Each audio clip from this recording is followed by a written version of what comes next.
mu mawulire agakagwawo breaking news abakulu b'amadiini era abakulira amadiini beeganye omukulembeze w'eggwanga era ne bagaana n'okukkiriziganya naye ku nsonga ez'enjawulo ez'okukyusakyusa mu ssemateeka okwagala okweyongezaayo ekkomo oba okuggyawo ekkomo ku bisanja ng'akawaayiro akabadde mu ssemateeka ow'eggwanga erya Zimbabwe. Mu bukulembeze bw'eggwanga eryo omukulembeze amanyiddwa nga Emmerson Mnangagwa eyatwala obuyinza oluvannyuma lw'okukolagana wamu n'eyali akulembedde eggwanga erya Zimbabwe okumalira ddala emyaka emingi ennyo ng'ono yatuuka n'okuwalulirwa kaliba wabula ng'akyayagala okweyongezaayo obuyinza. Eggwanga lya Zimbabwe mukutu gwa Red Zone TV weebale kubanga okyagoberera. Mu ggwanga eryo constitution y'eggwanga erya Zimbabwe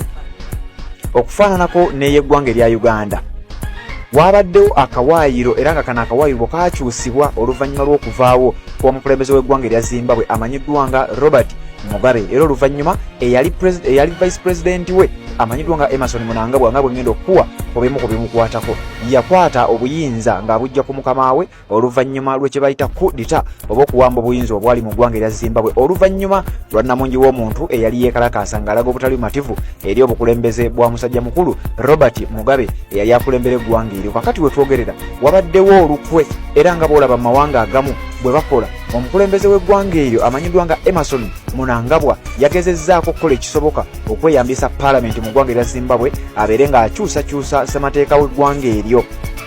Omukulu amanyiddwa nga Emmerson Damduzo Mnangagwa nga yakulembera eggwanga eryo erya Zimbabwe era ng'abadde pulezidenti ow'eggwanga eryo okuviira ddala mu mwezi gwali mwaka gwa 2017 oluvannyuma Robert Mugabe okubeera nga yali amaze okuba nga aggyibwa mu ntebe embeera yali ya bunkenke nnyo waliwo kye bayita coup d'etat ennaku z'omwezi nga 21 omwezi gwali gwa 11 mwaka gwa 2017 Robert Mugabe bannamagye be bennyini ne bamwefuulira ne bagamba okusinziira ku bantu aba bulijjo abeegugunze era wano ayagala okumanya kye bayita protest vote na kino oyinza okukikozesa ng'ekyokulabirako. Bannansi mu ggwanga eryo beekalakaasa nga balaga obutali bumativu n'omusajja omukulu eyali abafugidde ebbanga amanyiddwa nga Robert Mugabe eyali afuze eggwanga eryo okumanya ddala emyaka egyali giwererako ddala wabula nga bannansi bagamba tukooye twagala atlisi okulaba ku pulezidenti omulala. Kakati wano amagye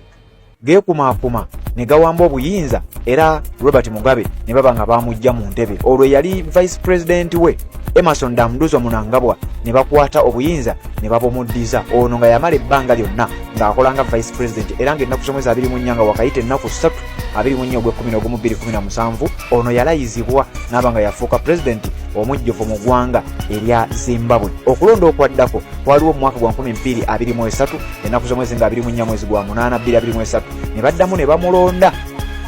amanyiddwa nga Emmerson Mnangagwa era n'alayira nga pulezidenti w'eggwanga erya Zimbabwe mu kisanja kye ekyokubiri. Kati mu ggwanga eryo waliwo constitution yaabwe oba ssemateeka y'eggwanga eryo mu kawaayiro oba kye tuyita mu article ey'okutaano section ey'e95 egamba nti term of office of president and vice presidency nti omukulembeze w'eggwanga erya Zimbabwe anaakulemberanga ebisanja bibiri eby'emyaka 5 kati ng'ekisanja ekyokubiri eky'omukulu ono amanyiddwa nga Emmerson Mnangagwa kye yafuga okuva ng'ennaku z'omwezi okuva mu mwaka gwa 2023 kiggwako mu mwaka gwa 2028. Kakati omukulu ono ng'ayita mu paalamenti wamu n'abamu ku bakozi mu gavumenti naddala mu kibiina kyavaamu ekimanyiddwa nga ZANU-PF era nga kino kyekibiina eyali mukama we amanyiddwa nga Robert Mugabe nga bakozesa numbers ng'era bwe batera okukola mu paalamenti y'eggwanga erya Zimbabwe nga baagala babeere nga bakyusakyusa bateeka ennongoosereza mu ssemateeka era nga kigambibwa nti olw'omwaka oguwedde bano ab'ekibiina ekya ZANU-PF ababaka baatuula ne basala empenda era ne constitution yaabwe ne bakkaanya nga olaba we batuula mu kyankwanzi w'eno kati baatuula mu kyankwanzi w'e Zimbabwe ababaka b'ekibiina ekya ZANU-PF ne bakkaanya kimu tukyusekyuse mu ssemateeka mukama waffe amanyiddwa nga Emmerson Mnangagwa asobozesebwe okuddamu okwesimbawo mu kisanja kye ekyokusatu newankubadde nga ssemateeka waffe agamba kitukomenga ku bisanja bibiri. Kakati abamu ku bannaddiini naddala abakulembera amadiini mu ggwanga eryo okwawukanira ddala n'abamu ku bakulembera eddiini mu ggwanga erya Uganda eno baba bakwata bisawo bya ssente mu ggwanga erya Zimbabwe bannaddiini bakalambidde bagambye ssebo Robert Mugabe yafuga eggwanga lya Zimbabwe emyaka mingi nnyo n'atuuka n'okuteeka eggwanga lyaffe mu mbeera ey'okuswazibwa. Kakati ate naawe Emmerson Mnangagwa eyamuddira mu bigere kijja kitya okubeera nga naawe oyagala ate kukwata ekkubo lyerimu. Bannaddiini abamu ku bakulembeze b'amadiini mu ggwanga eryo okuli ba archbishops okwawukanako ne ba archbishops b'amawanga amalala. Bano bagamba tetugenda kutunula butunuzi tulabe nga bannansi banyigirizibwa omukulembeze omu ayagala okukyusakyusa amateeka g'eggwanga kyolwokuba ye ayagala okwekumira mu buyinza. Abannaddiini baganye ekikolwa kino. Tugambye ekisanja kye ekyokubiri kibadde kiggwako mu mwaka wa 2028 era bagenda okuddamu okulonda. Kakati ate ye omukulu Emerson Dambuzo Mnangagwa abadde ayagala kukozesa olukujjukujju wabula bannaddiini bagambye bo beetegefu okwegatta ku bantu ba bulijjo okuba kyetagisa kuyiika ku nguudo bajja kukikola. Tebajja kukkiriza kibiina kya ZANU-PF okubakulemberera myaka mingi okwawukanako ne bannaddiini mu mawanga ag'enjawulo. Kakati tukyagenda maaso n'okuba nga tukutuusaako. Okusinziira ku sources nga batugamba nti Catholic bishops in Zimbabwe have warned President Emerson Mnangagwa that the debate over a campaign to extend his term in office is plunging the country into deeper economic and political problems. Bannaddiini naddala abakatuliki mu ggwanga erya Zimbabwe bavuddeyo ne bambalira era ne bategeeza musajja mukulu amanyiddwa nga Emerson Dambuzo Mnangagwa nti kampeyini gy'avuga ne kaweefube we gw'ayagala okukola ow'okukwata mu ssemateeka w'eggwanga erya Zimbabwe babeere nga bajjawo ekkomo ku bisanja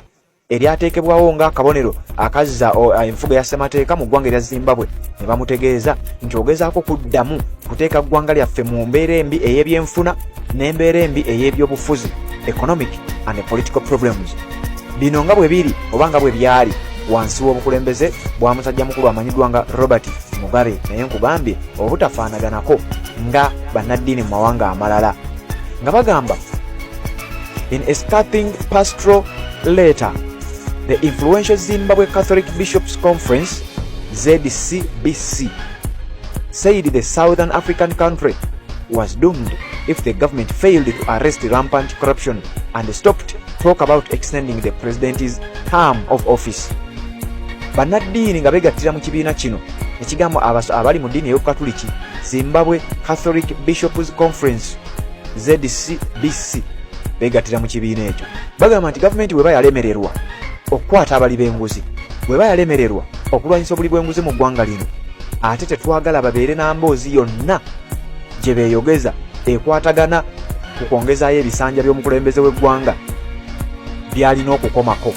Mugambye omukulu amanyiddwa nga Emerson Dambuzo Mnangagwa ebisanja bye bibiri okusinziira ku ssemateeka w'eggwanga eryo bibadde biggwako mu mwaka gwa 2028 wabula nga ne 2028 tannatuuka abasajja batandise okusala empenda okulaba butya bwe bagenda okujja akawaayirako mu constitution y'eggwanga eryo asobole okwongezaayo obukulembeze bwe era ng'ayita mu palamenti oluvannyuma lw'okuba nti ekibiina ekya ZANU-PF kyakulembera kyekirina ababaka abangi mu palamenti y'eggwanga eryo. Kakati okuwakanyizibwa kutandikidde ku bannaddiini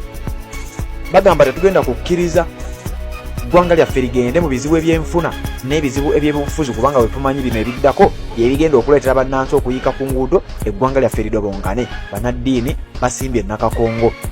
nga bawakanya ekiteeso ekya ZANU-PF n'omukulembeze waakyo Emerson Dambuzo Mnangagwa okujja akawaayiro namba 5 mu constitution y'eggwanga erya Zimbabwe okwongezaayo ebisanja by'omukulembeze waabwe. Kakati wetwogerera nga bino nga bwe nkugambye nga nnyongero kikujjukiza nti okwawukanako n'abannaddiini mu ggwanga erya Uganda bannaddiini mu ggwanga erya Zimbabwe bakalubye era nga kirabika ebintu tebijja kusoboka. President Emerson Mnangagwa's ruling ZANU-PF last year passed a resolution to extend his term by 2 years beyond 2028 when it expires. Ngera bwotero biraba mu mawanga agamu nga abasajja bakwata ekkubo ne bagenda mu kyankwanzi weeyo mu ggwanga erya Zimbabwe nabo bwe bakikoze balinayo ndowooza kacyankwanzi kaabwe nti omwaka oguwedde abakulembeze naddala ababaka ba palamenti mu kibiina ekimanyiddwa nga ZANU-PF omukulu Emerson Dambuzo Mnangagwa kyakulembera baayisa resolution ey'okuteekateeka okulumba palamenti ngeri gye balina numbers bagende bongezeeyo oba bajjewo akawaayiro ako akakugira omukulu Emerson Mnangagwa okuddamu okuvuganya kuba president mu mwaka nno gwa 2028. Kati bano nga bagamba nti ekisanja kya Emerson Mnangagwa kinaatuukira okuggwako kana akawaayiro tubeere nga twakajja mudda ng'asobola okubeera nga yeesimbawo ggwanga lya Zimbabwe. Bannaddiini basimbye Nakakongo nga bannaddiini mu mawanga amalala bwe batera okubeera nga basimba Nakakongo ne bavaayo ne bebavuddeyo. kakati ne mu ggwanga erya Zimbabwe bannaddiini basimbye Nakakongo bagamba kino tetugenda kuzikiza era tetugenda kirekera bannansi bokka tetugenda kirekera abantu ba bulijjo. Omukulu Emmerson Mnangagwa ku myaka gye 82 nga wakyabulayo emyaka ng'esatu ekisanja kye kibeere nga kiggwako ekyokubiri, abakulu bali mu kuteekateeka okulaba nga bajja akawaayirako mu ssemateeka w'eggwanga erya Zimbabwe babeere nga basobozesa Emmerson Dambuzo Mnangagwa eyakwata obuyinza mu mwaka 2017 ng'ekisanja kye ekyasooka kyaggwako 2023, ekisanja ekyokubiri kiggwako 2028. Olwo nno bano bateekateeka okulaba ng'ate 2028 addamu okubeera nga yeesimbawo mu bukulembeze bw'eggwanga erya Zimbabwe. Wabula bannaddiini bakalambidde bagamba tetujja kukkiriza bisaawo bya ssente bye mutuwa, tetujja kukkiriza nguzi gye mutuwa, tetwagala bannansi babeere ng'ate beeyaguza lujjo nga mu abakulu mukola gwa kweyongeza bisanja n'ekintu ekimenya amateeka mu ggwanga lyaffe erimanyiddwa nga erya Zimbabwe. Omukulu Robert Mugabe emyaka gye yali amaze ng'afuga kigambibwa nti Emmerson Mnangagwa y'omu ku baali abasajja be ab'oku lusegere era nga Robert Mugabe we yaviirako omukulu ono yali vice president mu ggwanga erya Zimbabwe. Kakati bwe twogerera ebikolwa mukama we byennyini bye yakolanga noono omukulu amanyiddwa nga Emmerson Dambuzo Mnangagwa bye bimu yennyini byayagala okuba ng'atandika kujja kawaayiro akamukugiro baakagamba nti omukulembeze anaafuga ng'ebisanja 2